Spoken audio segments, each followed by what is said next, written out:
বার্তা এক নজর। ভিন রাজ্যে বাঙালি হেনস্থার প্রতিবাদে মহামিছিল শ্রীরামপুরে।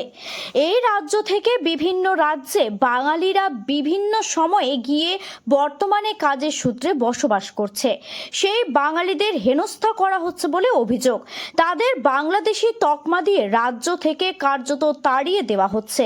তারই প্রতিবাদে পথে তৃণমূল মুখ্যমন্ত্রী যখন বাঙালি হেনস্থার প্রতিবাদে কলকাতার রাস্তায় পদযাত্রা করলেন, ঠিক সেই সময় জেলা থেকেও উঠল আওয়াজ। শ্রীরামপুর বটতলা থেকে শেওড়াফুলি পর্যন্ত মহা মিছিলের ডাক দেওয়া হয়। এই মিছিলে যোগ দেন জেলার বহু তৃণমূল নেতাকর্মীরা।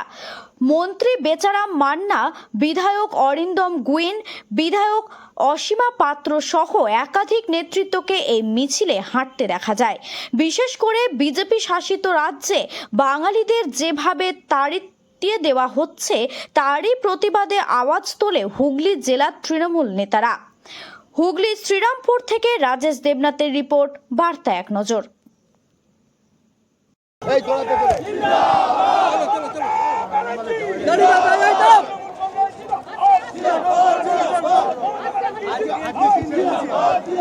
যেভাবে বাংলা বাঙালিকে সারা ভারতবর্ষের অন্যান্য রাজ্যগুলোতে বিজেপি শাসিত অঞ্চলে যেভাবে লাঞ্ছিত করা হচ্ছে, কলঙ্কিত করা হচ্ছে, তার প্রতিবাদে সারা বাংলার তৃণমূল কংগ্রেস কর্মীরা আজকে রাস্তায়। আমরা বাংলা বাঙালির অপমান হতে দেব না। আজকে শুধু তৃণমূল কংগ্রেসরা, সাধারণ মানুষও পায়ে পা মিলিয়েছে। আজকে কলকাতায় স্বয়ং আমাদের নেত্রী মমতা বন্দ্যোপাধ্যায় নিজে হাঁটছেন।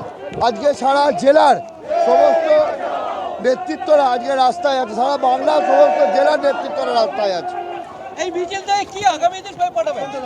আমরা বাংলার মানুষকে এক হতে বলছি, বাঙালিদের এক হতে বলছি।